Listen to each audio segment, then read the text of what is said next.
Hello friends, my name is DV. Rajput और आज हम यहाँ पर करने वाले हैं ब्लड चैप्टर के क्वेज।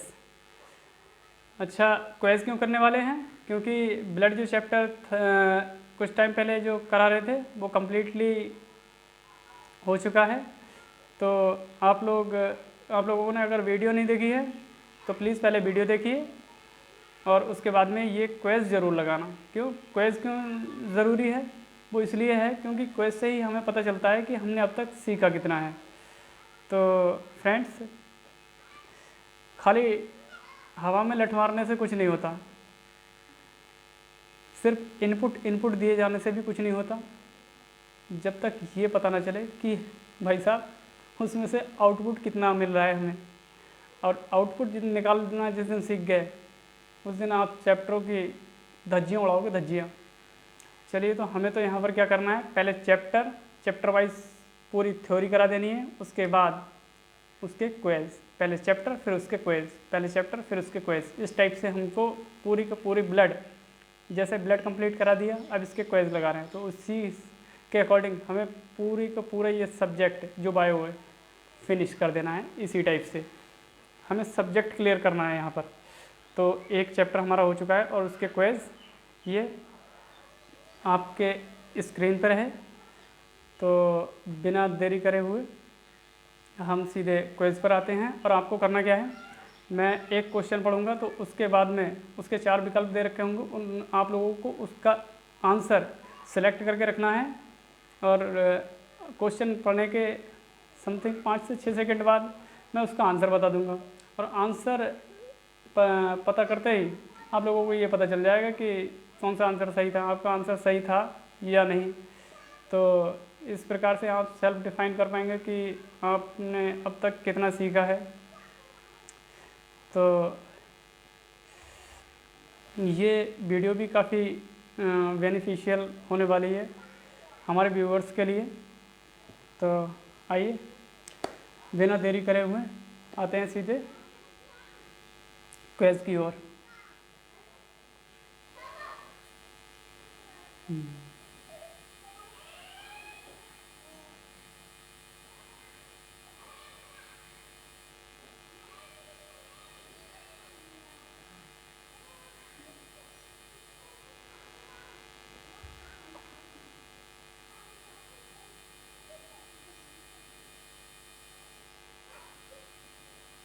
जी हाँ फ्रेंड्स, इसका जो पहला क्वेश्चन है इस चैप्टर का, किसका, ब्लड का, वो है हीमोग्लोबिन में निम्न में से किन कोशिकाओं का भाग होता है? कौन? हीमोग्लोबिन।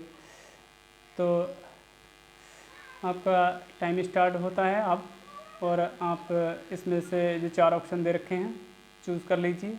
RBC, WBC, बिम्बाणु। जी हाँ, ये बिम्बाणु क्या होते हैं भाई? प्लेटलेट्स। अच्छा, लिम्फोसाइट। चलिए मैं बताता हूँ, इसका आंसर है आरबीसी। आरबीसी। चलिए इसके थोड़ा हम लोग थ्योरी की ओर भी बढ़ेंगे, क्योंकि ये भी पता होना बहुत ज़रूरी है कि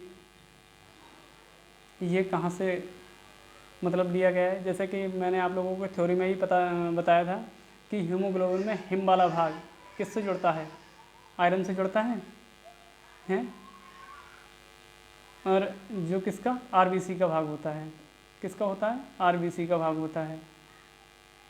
क्योंकि उसमें आयरन उपस्थित होता है इसलिए उसका रंग कैसा, लाल दिखाई देता है। और इसी कारण ब्लड का रंग भी कैसा, लाल दिखाई देता है। इस टाइप से मैंने कुछ बताया था आप लोगों के लिए। तो इसका आंसर है, क्या हो जाएगा? आरबीसी।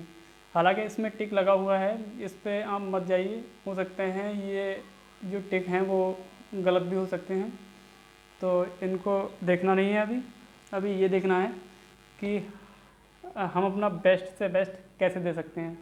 चलिए दूसरे क्वेश्चन पे आते हैं। क्वेश्चन दे रखा है, निम्न में से कौन सा खनिज हीमोग्लोबिन का भाग होता है? बताइए, हीमोग्लोबिन का भाग कौन सा है? जैसे मैंने अभी क्या कहा, हीमोग्लोबिन में हिम वाला भाग किससे जुड़ता है? आयरन से। तो जी हाँ, आयरन से। तो इसका आंसर क्या होगा बताइए? आयरन हो गया। और पहले का जो आंसर है क्या है, आरबीसी। और चलिए तीसरे क्वेश्चन की ओर बढ़ते हैं। ये कहता है कि ब्लड बैंक में ब्लड को संरक्षित करने के लिए सोडियम साइट्रेट मिलाया जाता है, क्यों? मैंने लास्ट क्लास में ये इसके बारे में भी डिस्कशन करा था कि ब्लड बैंक में सोडियम साइट्रेट मिलाया जाता है क्यों। क्वेश्चन इस टाइप से भी पूछ लेता है। तो पहला ये है, पहला ऑप्शन दे रखा है, ये रक्त का थक्का नहीं जमने देता, लगाइए आप लोग। दूसरा, ये रक्त में कैल्शियम को निष्क्रिय कर देगा। तीसरा, ये हेपेरिन को निष्क्रिय कर देगा। हमें हेपेरिन को क्यों करेगा भाई? हेपेरिन तो खुद ही ऐसा है कि वो रक्त का थक्का नहीं जमने देता। और इसका काम भी क्या होता है, किसका? सोडियम साइट्रेट का। सोडियम साइट्रेट का काम भी यही होता है कि ये ब्लड का थक्का नहीं जमने देता। अच्छा, ये रक्त में कैल्शियम की मात्रा को निष्क्रिय कर देता। जी हाँ, ये बात सही है। ये रक्त में मतलब ब्लड में क्या करता है कि रक्त में कैल्शियम की मात्रा को निष्क्रिय कर देता है। तो इसमें जो आंसर होगा हमारा मेनली कौन सा होगा? इसका आंसर होगा डी।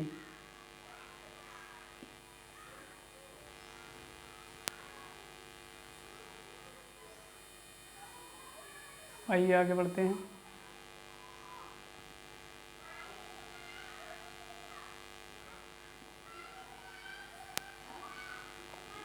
ये कह रहा है कि हेपेरिन पदार्थ का स्राव किन कोशिकाओं द्वारा किया जाता है? बेसोफिल, न्यूट्रोफिल, लिम्फोसाइट या फिर इओसिनोफिल? बताइए। हेपेरिन ये किसके अंतर्गत आता है? बताइए। बेसोफिल कोशिकाओं के अंतर्गत, क्योंकि बेसोफिल कोशिकाएं जो कैसी थी, 3 कोशिकाएं थी ये, जिनमें बेसोफिल एक तो था इओसिनोफिल, दूसरा था न्यूट्रोफिल और तीसरा कौन सी थी? ये बेसोफिल। जिनमें इओसिनोफिल और न्यूट्रोफिल कैसी भक्षी कोशिकाएं थी, भक्षी कोशिकाएं होती हैं, जबकि बेसोफिल क्या करती है? 3 प्रकार के रसायन उत्सर्जित करती है। 3 प्रकार के रसायन कौन कौन से? हेपेरिन, हिस्टामिन और दूसरा सेरोटोनियम, बताया था मैंने। तो इसका आंसर क्या हो जाएगा? इसका आंसर हो जाएगा बेसोफिल, राइट। अब ये कह रहे हैं कि 5वां क्वेश्चन है, ब्लड बैंक में मतलब ब्लड कैंसर किन कोशिकाओं के अव्यवस्थित होने पर होता है? सीधे सीधे इनका क्वेश्चन यही है कि ब्लड कैंसर किसकी वजह से होता है? बताइए। आरबीसी, डब्ल्यूबीसी, बिम्बाणु क्या होता है? प्लेटलेट्स भाई। और दैहिक कोशिकाएं, बताइए इनमें से। हाँ, ये भी मैं बड़े अच्छे से बता चुका हूँ आप लोगों को। ब्लड कैंसर जो होता है मेनली डब्ल्यूबीसी के अधिकता के कारण होता है। उसमें क्या होता है कि आरबीसी की जो होती हैं वो डेथ होती जाती है, और जो डब्ल्यूबीसी है वो अनियंत्रित होकर उनकी संख्या होती है, बढ़ती जाती है, और एक स्थिति वो आती है कि आरबीसी की संख्या बहुत कम और डब्ल्यूबीसी की संख्या कितनी? बहुत ज़्यादा हो जाती है। तो मेनली ये स्टेज किसकी होती? ये होती ल्यूकेमिया। अच्छा, ल्यूकेमिया को क्या कहा जाता है? Blood cancer. तो इसका आंसर क्या होगा? इसका आंसर होगा भाई साहब डब्ल्यूबीसी। चलिए और आगे बढ़ते हैं। ये कह रहे हैं रक्त का पीएच मान कितना होता है? बताइए। रक्त का पीएच मान, जो चीज़ मैं वहाँ पर नहीं बता पाया, जैसे कि ये पीएच वैल्यू मैंने वहाँ पर आप लोगों को थ्योरी में नहीं पढ़ाई, क्यों? बहुत इजी है यार। तो यहाँ पर पढ़ लीजिए आप। ब्लड का जो पीएच मान होता है, पीएच वैल्यू होती है, वो कितनी होती है? ये होती है 7.4। अच्छा, अगला क्वेश्चन है, वनस्पतियों का रंग हरा किस खनिज के कारण होता है? बताइए। मौज कर दे भाई साहब। कॉपर, कोबाल्ट, मैग्नीशियम, आयरन, बताइए किसके कारण? बड़े अच्छे से बताया था मैंने कि फोरपायरिन किससे जुड़ता है वनस्पतियों में? मैग्नीशियम से, जिसके कारण पेड़ पौधों का या फिर वनस्पतियों का रंग कैसा दिखाई देता है? हरा। तो इसका आंसर होगा क्या होगा? बताइए। इसका हो जाएगा मैग्नीशियम, राइट।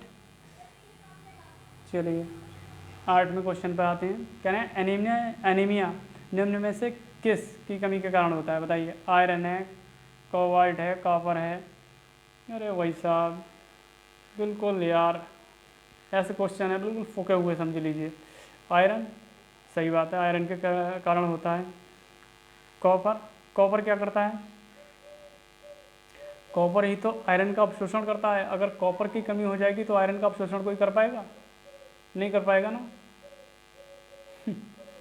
और कोबाल्ट, कोबाल्ट भी, यानी उपरोक्त ये सभी आंसर है। आंसर में क्या होगा? उपरोक्त ये सभी, यानी कि डी आंसर इसका हो जाएगा। अब अगर आगे बढ़ते हैं,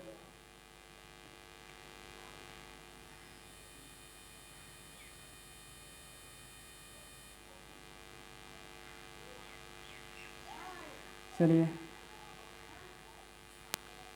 ये जो कह रहा है निम्न में से कौन सा कथन सत्य है? रक्त में आरबीसी की संख्या 54 लाख प्रति एमएम, इसमें क्यों नहीं लगाया है, लेकिन आप लगा लेना।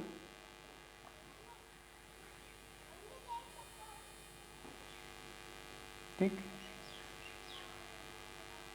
54 लाख प्रति एमएम क्यों होती है? सही बात है ये। अब कह रहे हैं बी ऑप्शन है, रक्त में डब्ल्यूबीसी की संख्या 6 से 9,000 प्रति वर्ग एमएम होती है। ये भी बात सही है, इसमें भी क्यों नहीं लगाया। चलिए कोई बात नहीं। अब इसमें 6 से 9, मैंने कितना बताया था? 8,000 प्रति एमएम क्यू, ये बताया था ना। अच्छा 6 से तो क्या है, 6 से तो ऊपर है, नीचे तो नहीं है, और 9 से ऊपर तो नहीं है। मतलब एक ये स्टेज हो गई जिसमें 6 से 9, मतलब अप्रॉक्सीमेटली एक मान लिया है, एक वैल्यू पुट करके इन्होंने दे दी, तो ये क्वेश्चन इनका सही है। मतलब ये ऑप्शन इनका ठीक है। अब अगले पे चल रहे हैं, कह रहे हैं रक्त में बिम्बाणु, बिम्बाणु कौन होता है? वही यार जो कुछ टाइम पहले मैंने आप लोगों को बताया, क्या? प्लेटलेट्स। कह रहे हैं रक्त में बिम्बाणुओं की संख्या 2.5 लाख प्रति एमएम की होती है। मैंने आप लोगों को इसमें 2 वैल्यू बताई थी, एक बताई थी 1.5 से 4 लाख और दूसरी बताई थी 2.5 से 3 लाख। तो मैंने आप लोगों को बताया जो ऑप्शन में आप लोगों को मिल जाए आप लगा देना, लेकिन ऐसा नहीं करना है कि ये नहीं थी तो ये वाली छोड़ दी। इसलिए 2 वैल्यू मैंने आप लोगों को बता रखी हैं, लेकिन ऐसा नहीं होगा कि दोनों में से दोनों दे दे वो। अगर दोनों देता भी है तो आप 1.5 लाख से 4 लाख वाली पुटअप करना, क्योंकि यहाँ पर एक ही है, इसलिए ये भी क्वेश्चन इनका ठीक है। और ये क्या होगा इसका ध्यान रखना, उपरोक्त, उपरोक्त तीनों सही, ये वाला होगा। आइए आगे बढ़ते हैं। ये कह रहा है डेंगू बीमारी के अंतर्गत किन की संख्याएं शरीर में अचानक गिर जाती हैं? भाई साहब बिल्कुल कतई जहर है यार। बताइए डेंगू होने पर किन की संख्या गिर जाती है?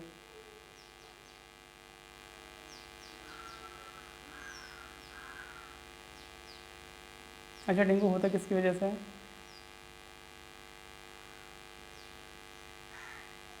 मच्छर के काटने से। कौन सा मच्छर होता है? बता ना प्लीज़। और कोई सा होता? चलिए आगे आइए। ये कह रहा है भाई साहब बिम्बाणुओं की संख्या गिर जाती है। मैंने आप लोगों को बताया भी था, चलिए एक बार फिर से बता देता हूँ कि इसमें क्या होता है कि जो बिम्बाणु होते हैं यानी कि प्लेटलेट्स, क्या होता है कि 2.5 से 4 लाख इनकी काउंटिंग वैसे ही की जाती है कि अप्रॉक्सीमेटली एक वैल्यू पुट करके मान ली है। तो इसमें क्या होता है कि इन बिम्बाणुओं की संख्या जो होती है वो गिर जाती है। कितने? 1.5 लाख से नीचे की ओर जब गिरना स्टार्ट होती है तो क्या होता है कि ब्लड सांद्र नहीं रहता, वो कैसा हो जाता है, वो तनु हो जाता है मेनली। अब वो तनु होता है तो क्या होता है, वो ब्लड वेसल से बाहर निकलने लगता है। क्यों?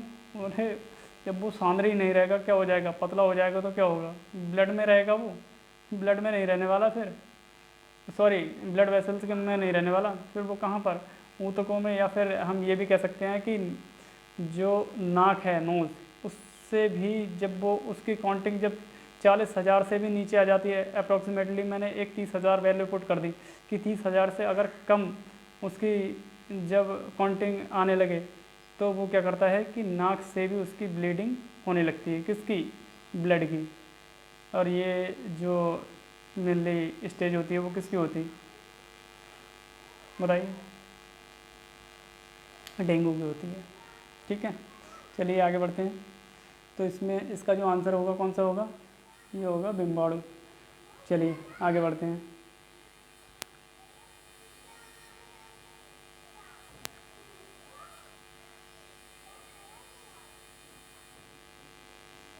ये कह रहे हैं रक्त में एंटीबॉडी के उत्पादन के लिए कौन सी कोशिकाएं मेनली उत्तरदायी होती हैं, बताइए। आरबीसी, डब्ल्यूबीसी, बिम्बाणु या फिर लिम्फोसाइट, कौन सी?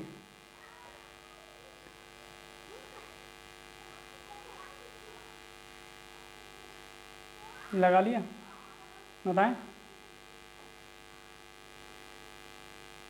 अरे इसके लिए तो लिम्फोसाइट ही जिम्मेदार होगा। मैंने बताया था कि बी लिम्फोसाइट और टी लिम्फोसाइट।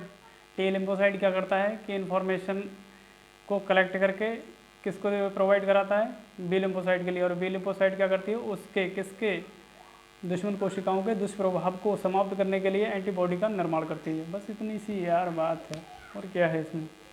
चलिए आगे बढ़ें। तो इसका आंसर जो मेनली होगा क्या होगा, लिम्फोसाइट।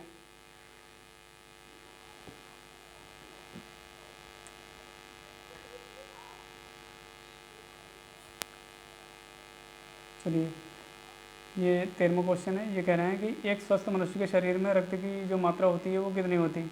भाई साहब कतई जहर है, कतई जहर। बताइए, 5 से 6 लीटर, 6 से 7 लीटर, 7 से 8 लीटर या 3 से 4 लीटर, बताइए। सबसे पहली क्लास में इसी चीज़ को मैंने इंट्रोड्यूस किया था आप लोगों के समक्ष। 3 बातें बताई थी और तीनों के तीनों क्वेश्चन उसी पे बेस्ड हैं, और ये आए हुए भी हैं। अगर आप अच्छे से आप लोगों ने क्वेश्चन पेपर के लिए ऑब्ज़र्व किया होगा तो इन चीज़ों को देखा होगा। ये कोई फैक्ट क्वेश्चन नहीं है, सारे के सारे क्वेश्चन आए हुए हैं। अब बताइए कितनी होती, लगा लिया आप लोगों ने। चलिए मैं बताता हूँ। इसमें मैंने बताया था आप लोगों के लिए 5 से 5.5 लीटर, क्योंकि इसमें कितना है 5 से 6 लीटर, तो ये अप्रॉक्सीमेटली यही मान लिया जाएगा, कितना 5 से 6 लीटर। ठीक है, 14वां क्वेश्चन देख लेते हैं। कह रहे हैं रक्त का भार का शरीर के कितने प्रतिशत होता है, यानी टोटल बॉडी वेट के कितने के बराबर होता है, बताइए। ये भी बताया था, तो ये होता है 7 से 8%। ठीक है, कितना होता है 7 से 8%। अब आते हैं 15वें क्वेश्चन पर। कह रहे हैं कि रक्त आयतन की दृष्टि से शरीर का कौन सा भाग होता है, बताइए।